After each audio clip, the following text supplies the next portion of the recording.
एक छोटा सा गांव था, हरे भरे पेड़ों से घिरा, चारों तरफ खेत और तालाब। वहां का वातावरण इतना शांत और सुंदर था कि आने वाला हर मुसाफिर वहीं ठहर जाना चाहता। इसी गांव में एक राजा का विशाल महल था। राजा बड़े दयालु थे, पर एक बात पूरे गांव में मशहूर थी। राजा को रोज मटन करी और रोटी ही चाहिए। कहते हैं कि राजा रोज 4 किलो मटन खाते और यह जिम्मेदारी गांव के ही एक बुजुर्ग रसोइये शामू काका पर थी। शामू काका गरीब थे, अकेले रहते थे, पर उनके हाथों का स्वाद इतना अनोखा था कि कोई भी उनके बनाए खाने को भूल नहीं पाता।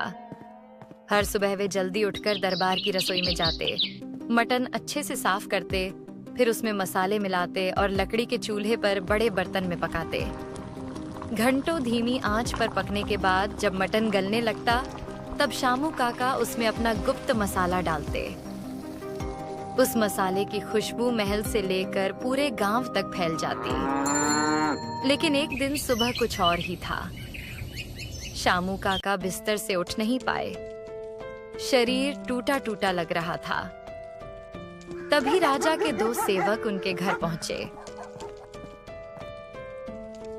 काका, आज रसोई क्यों नहीं आए? महाराज इंतजार कर रहे हैं। गुस्से से उनका चेहरा लाल है। बाबू, अब मेरी उम्र हो चली है, शरीर भी साथ नहीं दे रहा। आज सुबह से बुखार है। अब शायद रोज रोज महल जाकर पकाना मेरे बस की बात नहीं रही।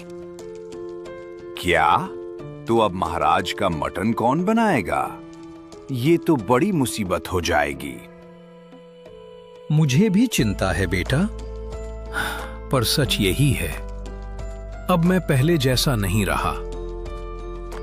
सेवक उदास होकर लौट गए और सारी बात राजा को बताई। क्या कहा? अब शामू काका रसोई नहीं आएंगे तो मेरा मटन कौन पकाएगा? गांव में कोई और नहीं क्या? महाराज, हमने गांव में बहुत खोजा, लेकिन ऐसा कोई नहीं मिला जो काका जैसा मटन पका सके। सब कहते हैं कि उनकी तरह स्वाद कोई ला ही नहीं सकता। राजा कुछ देर चुप रहे, फिर गहरी सांस लेकर बोले, शामू काका को बुलाओ, मैं उनसे खुद बात करूंगा। थोड़ी देर बाद काका दरबार में बुलाए गए। राजा ने उन्हें ध्यान से देखा। उनके चेहरे पर थकान और बीमारी साफ झलक रही थी। काका, तुम्हारे बिना मेरा भोजन अधूरा है, पर अगर तुम्हारा स्वास्थ्य साथ नहीं देता तो मैं तुम पर जोर नहीं डालूंगा। बस तुम मेरी एक मदद करो। आदेश दीजिए महाराज। गांव में किसी एक को अपना शागिर्द बना दो, किसी को वो कला सिखा दो, ताकि तुम्हारे बाद भी वही स्वाद चलता रहे।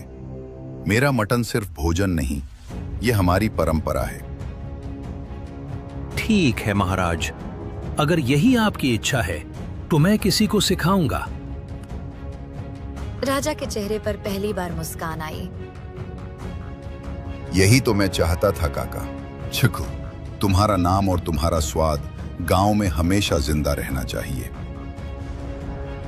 और इस तरह एक नए अध्याय की शुरुआत हुई, जहां शामू काका अब अपने उत्तराधिकारी की खोज में निकलने वाले थे।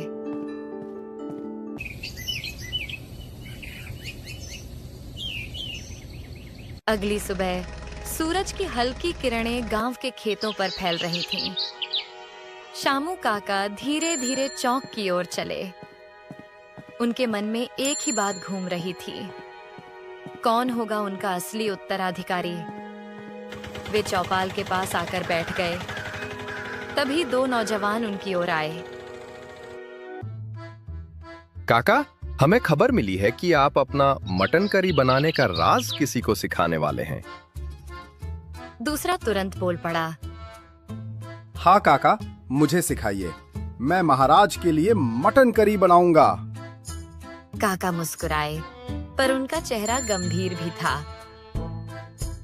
अरे बेटा, ये काम उतना आसान नहीं जितना तुम समझते हो। मटन पकाना धैर्य का काम है, और सबसे बड़ी बात, मसालों की सही पहचान। काका, ये तो मामूली बात है। मैं घर में रोज चिकन करी बनाता हूँ। आप देखना, मटन करी भी चुटकी में बना लूंगा। नादान, चिकन करी और मटन करी में जमीन आसमान का फर्क है। चिकन आधे घंटे में गल जाता है, पर मटन उसे तो घंटों धीरज से पकाना पड़ता है और हर मसाले का समय तय है। जो इसे नहीं समझेगा उसके हाथों का स्वाद कभी वही नहीं होगा। काका, मैं मेहनत करूंगा, आप बस मुझे एक मौका दीजिए। शामू काका ने उनकी ओर देखा और लंबी सांस लेकर बोले, तुम दोनों में जो जल्दी पाने की चाह है वही सबसे बड़ी गलती है। मटन पकाने में जल्दबाजी करने वाला कभी उस्ताद नहीं बन सकता। यह कहकर काका वहां से उठे और अपने घर की ओर लौट गए। घर पहुंचकर वे चारपाई पर बैठे और सोच में डूब गए। अचानक उनके मन में एक नाम कौंधा, मनहर। अरे, जब मैं पहले पहल राजा के लिए मटन बनाता था तब ये मनहर मेरे साथ रहता था। उसने मेरी हर हरकत को देखा है। शायद वही इस कला को समझ सके। काका तुरंत मनहर के घर पहुंचे। मनोहर बेटा, काका ने आवाज लगाई। जी काका, आप यहाँ कैसे?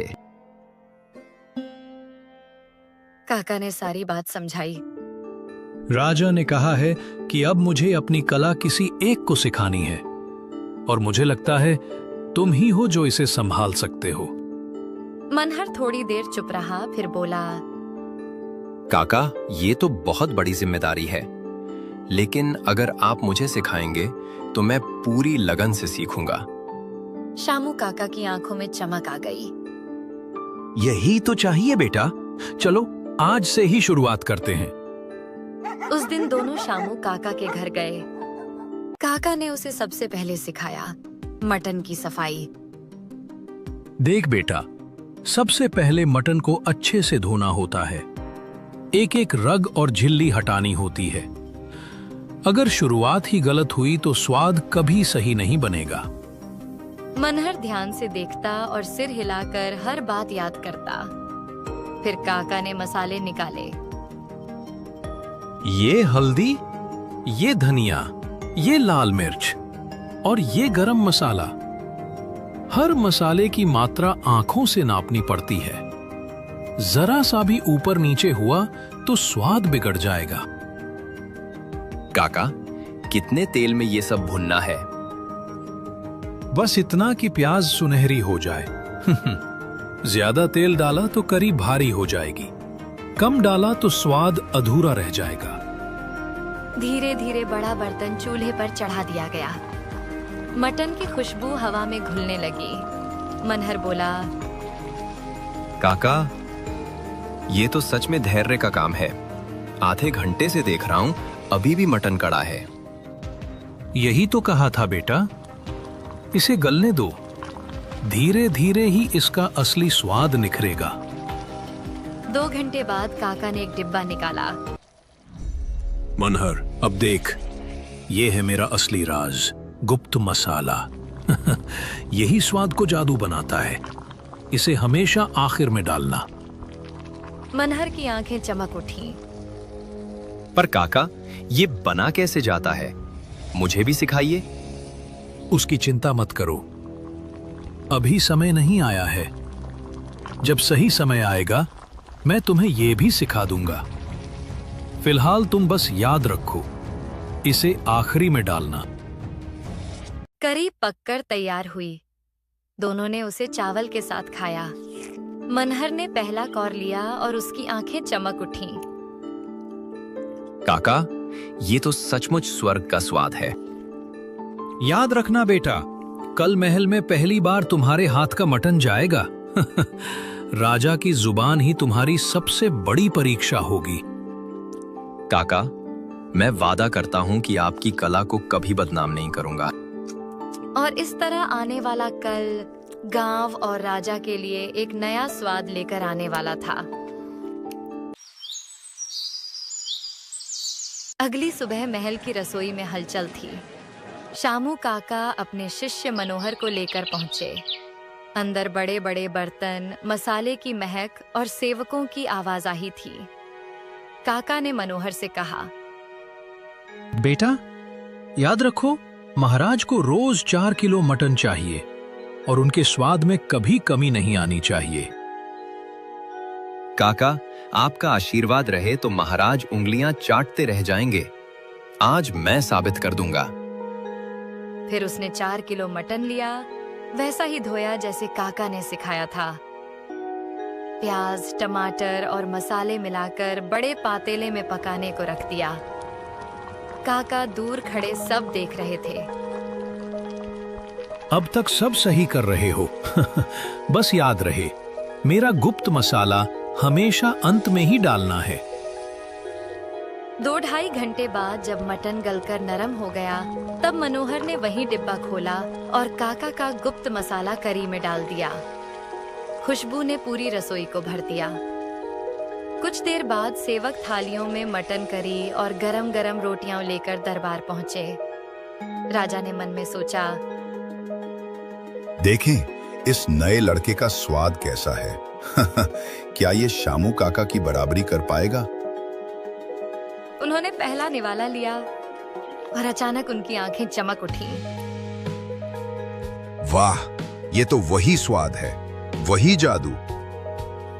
राजा खुशी खुशी खाते गए और देखते ही देखते पूरी थाली खाली कर दी। भोजन के बाद राजा ने दरबार में काका और मनोहर को बुलाया। राजा ने कहा, काका, आज तुमने अपना असली उत्तराधिकारी चुन लिया है। ये मनोहर हूबहू तुम्हारी तरह मटन करी बनाता है। मैं बहुत प्रसन्न हूँ। महाराज, ये सब आपके भरोसे और आशीर्वाद से संभव हुआ है। महाराज, मैं वचन देता हूं कि इस स्वाद और इस परंपरा को कभी फीका नहीं होने दूंगा। काका, अब तुम्हें मेहनत करने की जरूरत नहीं। तुम शांति और सुकून से अपनी जिंदगी जियो। तुम्हारी सारी सुविधाओं का ध्यान मैं रखूंगा। महाराज, मेरे लिए यही सबसे बड़ी राहत है कि मेरी कला अब भी जीवित रहेगी। और इस तरह शामू काका और मनोहर खुशी खुशी गांव लौटे। काका ने चैन की सांस ली और मनोहर ने नई जिम्मेदारी को अपनाया। स्वाद की यह विरासत अब आने वाले समय तक गांव और महल में जीवित रहने वाली थी।